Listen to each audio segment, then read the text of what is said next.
Okay, here we go. Gonna get some hate on this one. In this video, I'm digging into why the hate towards Bella Ramsey is misdirected, how it's the writers who have dropped the ball, and why they have a chance to redeem themselves in Season 3. But before we get into that, let's quickly recap Season 1. Season 1 of The Last of Us was a big win, let's be honest. But for me, and probably for most other gamers, it was our moment of, you know, the book was better, right? How the turntables. Don't say another word. I understand it now. The show was incredibly faithful to the game, in fact, probably too faithful, to the point where if you played the game before, there was no real surprises or tension in the story. You knew exactly where it was going. That said, the season was still massively enjoyable. Top tier production, solid casting, and most of the emotional moments still landed. Probably one of the best game to screen adaptations we've ever had. But here's the thing. I still think these big emotional scenes landed much better in the game. When you're playing the game, you're playing as these characters, therefore it's easier to feel more invested in their journey. The Joel and Ellie argument, the "you're not my daughter" scene, in the show, it's solid, it's okay, but when you compare it to the game, not even close. But I've lost people too. You have no idea what loss is. You have no idea what loss You can is. feel Ellie's pain and Joel's walls going up, and it's also missing that classic mighty thin ice line that lands so well in the game. No.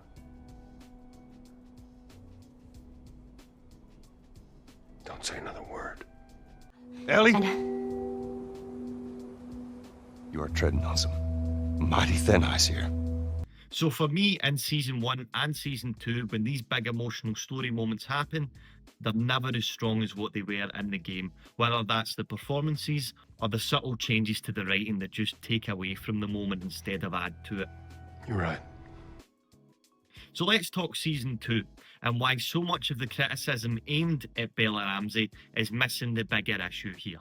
From the very start, Ellie's behaviour feels inconsistent, to be polite. She openly shouts about being immune, ignores Tommy's authority, and cracks jokes in life or death situations. We don't talk about that. I got bit, everybody! Hey. I got bit! Hey! I'm immune! She's a dumbass, and I don't know why.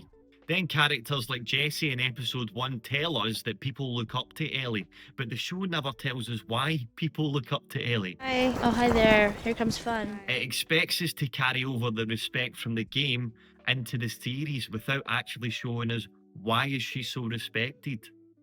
She doesn't listen to anyone, she seems like a liability on patrol. These are life and death situations, and she is the last person I would want on patrol with me. Again, she's kind of a dumbass.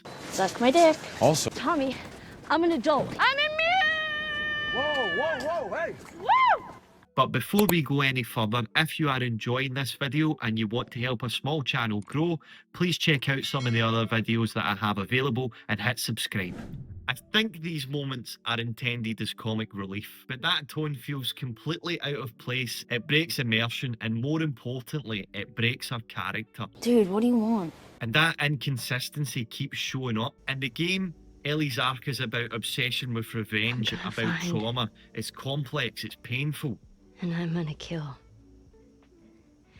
every last one of them. In the show, though, Dina almost has to talk Ellie in to continue in her mission to hunt down Abby. You shouldn't have come. I shouldn't have dragged you here. You're having a fucking baby. What am I doing? How did you get to Jackson? Doesn't matter. This is what matters. Whatever reason Joel gave those people to do what they did, he didn't deserve that. You son of a bitch! I'm in! Again, it's a small moment, but it's a massive shift from the story of the game. It makes Ellie feel a little passive, not driven with a laser focus, and when the core of the story is about revenge, that's a problem. And like Season 1, the big emotional story beats of the game are softened slightly and they drop the ball. In the game, when Dina reveals her pregnancy to Ellie, you can tell she's pissed off. Like this is another barrier, another obstacle in her revenge quest to kill Abby. I think I'm pregnant.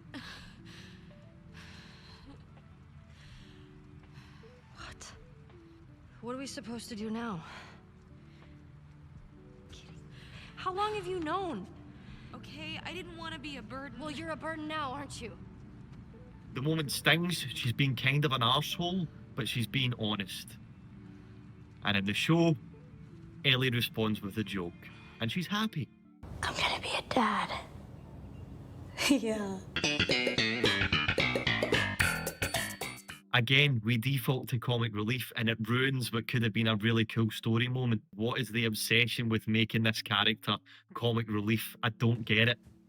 Happy 15th birthday, Eli.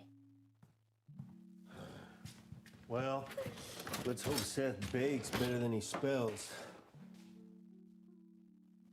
He does. And in the show, it's moments like this where the criticism is getting levelled at Bella Ramsey and her performance. Viewers say that she doesn't feel like Ellie, and I think they're right. I agree, but she's not being written like Ellie. The writers have softened her, taken away her fire, and made her less central to her own story arc. Can I help? No. Why? Because I'm stupid? That's not the word I would use. Really? What word then? I'm school-oriented. That's not a performance issue, that is a character issue. And that results from very poor, questionable writing. And honestly, as an actor, it must be very frustrating. If we think about the overall arc of Ellie's story, from being a scrappy, emotional teenager to a revenge-driven shell of herself, stopping at nothing and killing anyone who gets in her way. And I think that's the kind of material that actors will dream about. I mean, what a role. It's heavy, it's layered, there's a very enticing transformation. But when you take away the edge, the obsession, the tragedy of what happens to Ellie, and then offer her up as some sort of shitty comic relief, I'm gonna be a comedian. you're not just changing the character or the story, you're also taking away a hell of an opportunity for an actor. Is Bella Ramsey vegan? Well, yes. For the love of God, we're trying to help you, you stupid bag. And playing devil's advocate, I do have a smidge, a tiny bit of empathy for the writers as well. As I said earlier, season 1 was incredibly faithful to the game, almost to a fault. So I get it, maybe they tried to freshen it up, give people who have already played the game something they weren't expecting. But if that was the goal, then we have to ask, is this really the right way to do that? Because what we're getting isn't a stronger, richer version of the character. It's a less focused, less compelling one, and that's letting the character and Bella Ramsey down. There are massive problems with how Ellie is portrayed in season 2 of the show, but they are not the fault of Bella Ramsey. Don't blame the actor, blame the script. Well, it was fucking one of yes. But here's the good news, the writers and Bella Ramsey still have an opportunity to completely nail this role. There's time to listen to fan feedback between now and the release of season 3, because they haven't even shot it yet. Not to pander, but to course correct. To bring Ellie back to the complicated, haunted character that she was in the game consumed by revenge. And if the writing steps up, I don't think Bella Ramsey is a bad actress. She will step up as well. And with season 3 probably featuring more of Abby. You actually are pretty handsome. Congrats on that. I'm not gonna fuck. Are we gonna fuck? No, we're not. The dynamic between her and Ellie will shift everything. We're going to get dueling perspectives, two broken people on a collision course. And that tension between Caitlin Denver and Bella Ramsey has real potential to elevate the show in season 3. Are you serious? So that is where I am at. Bella Ramsey is not the problem of The Last of Us Season 2. She is an actress who's doing her goddamn best with some pretty shit material. But what do you think? Has the writing let Ellie down? What do you think of Bella Ramsey and the role? Is she a good fit? Let me know in the comments and keep it respectful. I've been Scot of the Dead, and I'll catch you in the next one. See ya.